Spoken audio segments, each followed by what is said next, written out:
Welcome to an all-new episode of St. Louis Presents. And Debbie, I've got two questions for you. Okay. Do you like to travel, and do you believe in safety? Of course. And yes. You been anywhere this summer, by the way? Not yet, but I'm heading to California. Well, be safe. And the reason I bring all that up is that a little bit later we're going to be talking to a representative from a group that I'd never heard of called the Travelers Protective Association. And it's been around for like way more than 100 years.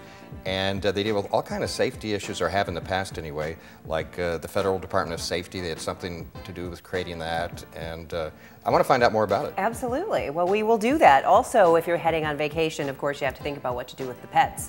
And the pets would like to get out and enjoy the summer as well. You don't take them with you? No, our dog goes to one of those play places and hangs out with her friends for a week or so. But are we going to meet a four-legged friend today? We will. We're going to have a four-legged friend in, and we're going to talk about safety for pets as well, and some things to keep in mind as we head through another hot St. Louis summer. So stick around, because we have all that and more coming up next on St. Louis Presents.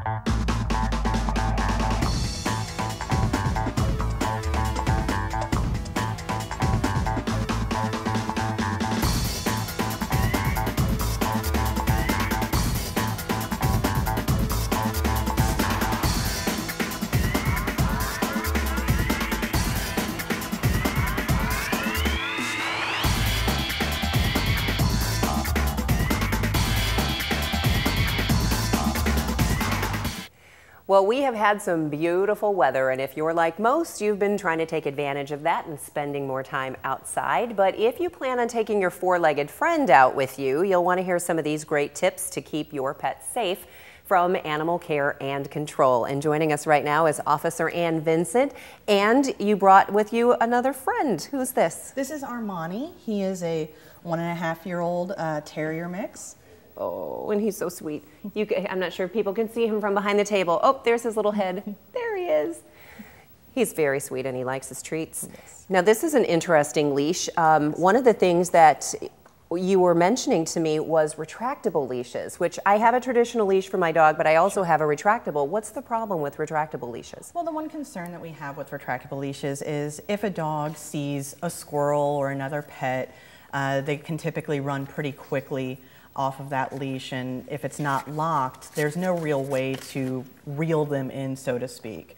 So we would just want to make sure that any contact that your pet would have with another pet would be safe, and not a lot of pets enjoy having a friend run up on them quickly. So we just want to make sure that everyone, if they are using their retractable leash, that they are keeping it in a locked position and aware of the things that are going on around them.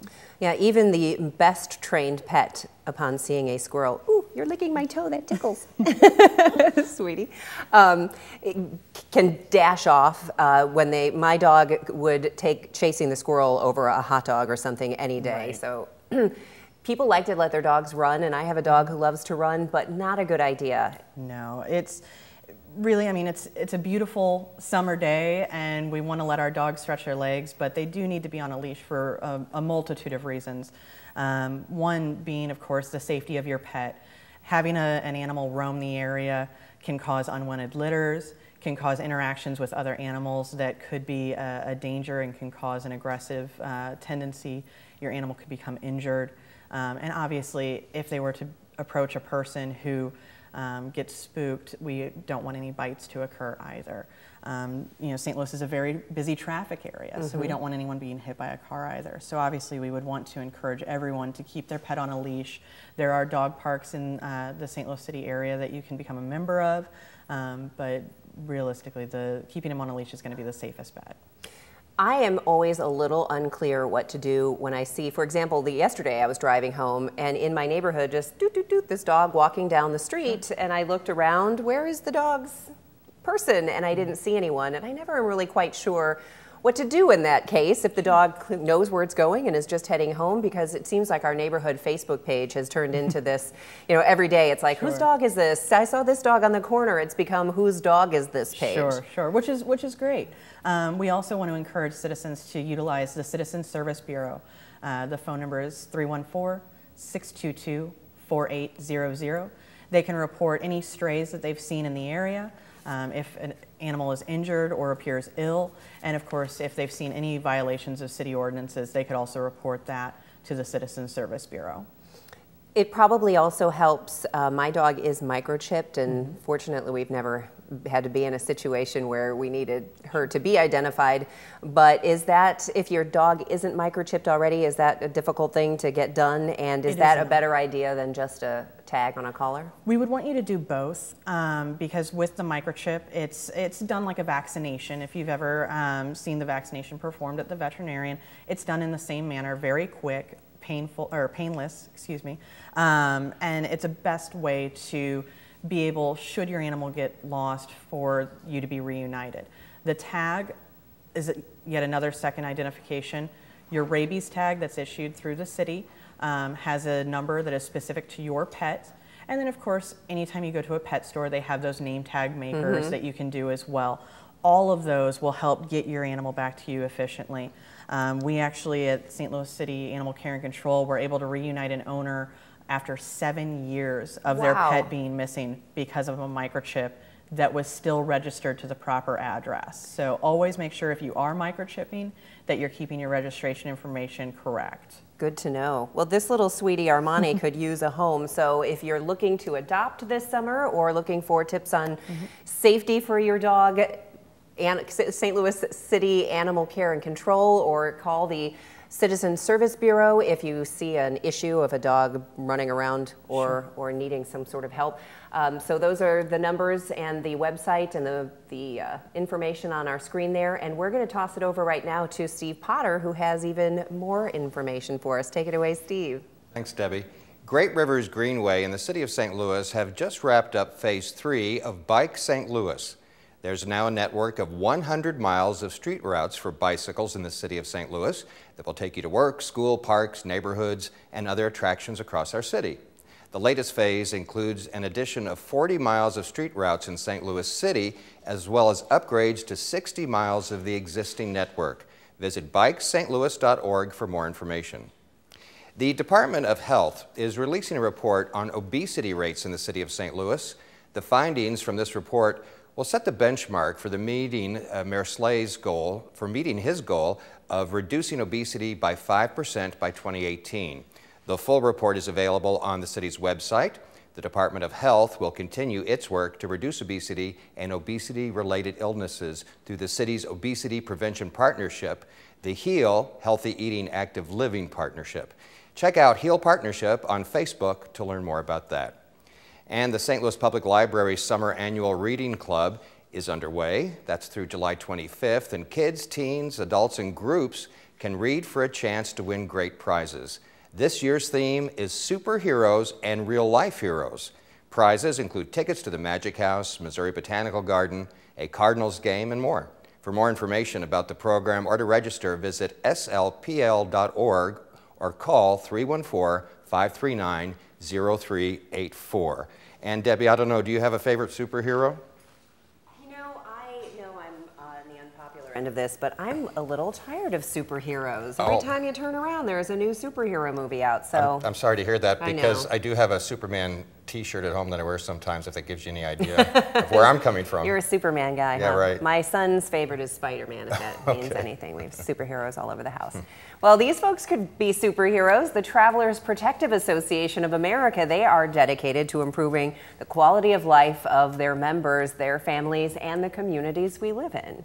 And they also have a scholarship test for the hearing impaired and the Chad Sticker program. We're going to hear about that. That's just a few of the ways that they help and the things that they do. We want to welcome now the Chief Administrative Officer, Albert Shoemaker. Hi, Albert. Welcome to the show.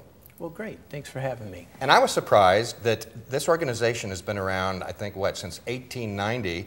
I'd never heard about it before, but you've done quite a lot over those years. Yes, this is our 125th year, so we have been around for quite a while. We've had some tremendous programs, and as you said, we try to help the people in our communities. And I think that it's interesting because at the top, it's insurance, but it's also about safety and about helping make things safer on the roads. And with kids, we were talking about, for example, the CHAD program, which people may not be familiar with. I know I was not, but it seems brilliant and definitely a need that needed to be filled. What is it? Well, the CHAD program, it was named after a little boy named Chad, and he was in a vehicle, and it was in Iraq, and the babysitter died, and they took the little boy to the hospital. But nobody knew who he was, so he couldn't be treated. So what we did was we took the program over from the Illinois Department of Transportation because it was too costly, and we've turned it into a national program. So now you can put a sticker on your child's car seat. If they're ever in an accident, they're immediately identified. So, and you've done a lot of things like that over the years. I mentioned the Federal Safety Administration. I think your organization had something to do with in the early days of getting that started. You had something to do with putting the center lanes down the middle of roads with bicycle safety and crosswalk safety and things like that? Yes, that's true. We had lobbied for legislation to get the center line in the road. Another benefit that you've probably enjoyed that you probably weren't aware of is if you've ever been in a hotel, we lobbied to make sure that after each guest came in, the sheets were changed. So we've done a lot So of that good wasn't things. just common knowledge, let's change the sheets? I want to thank you for that. Yes, thank you so much. Great.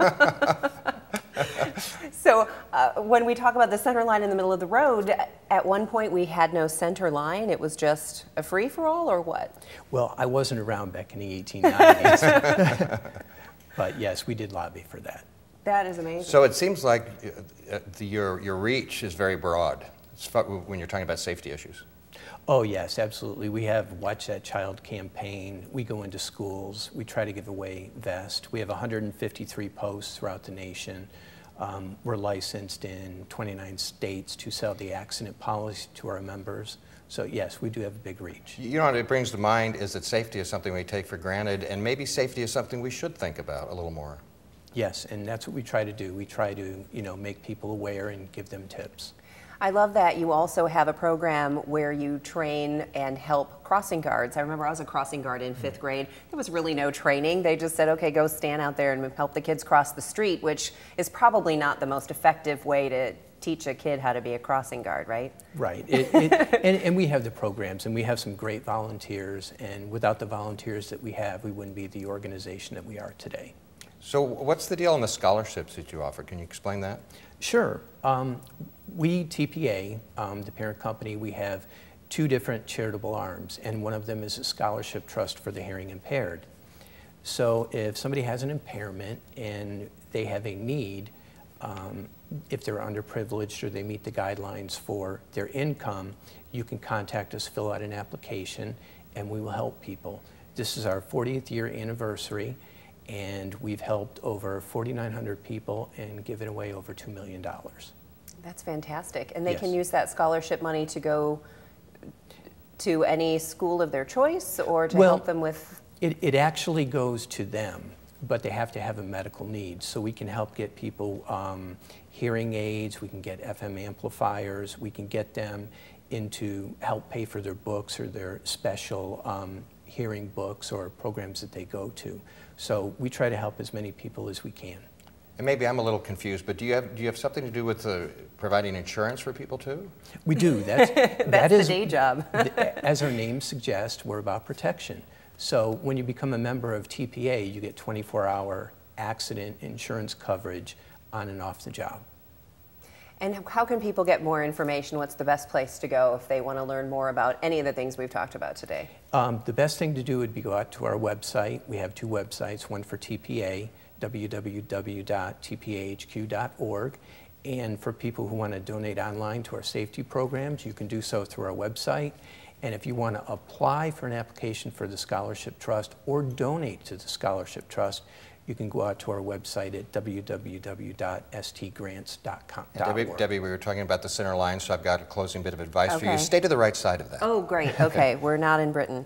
Well, I think it's fantastic. The Travelers Protective Association of America since 1890, based in St. Louis and right now St. Charles, so definitely a Missouri original. Thank you for sharing more information about the company and your programs. We appreciate it. Great. Thanks for having me on. We want to thank our guests and, of course, everyone at home for watching. Absolutely. We hope you enjoyed this episode of St. Louis Presents, and we'll see you next time. Be safe, right? Absolutely.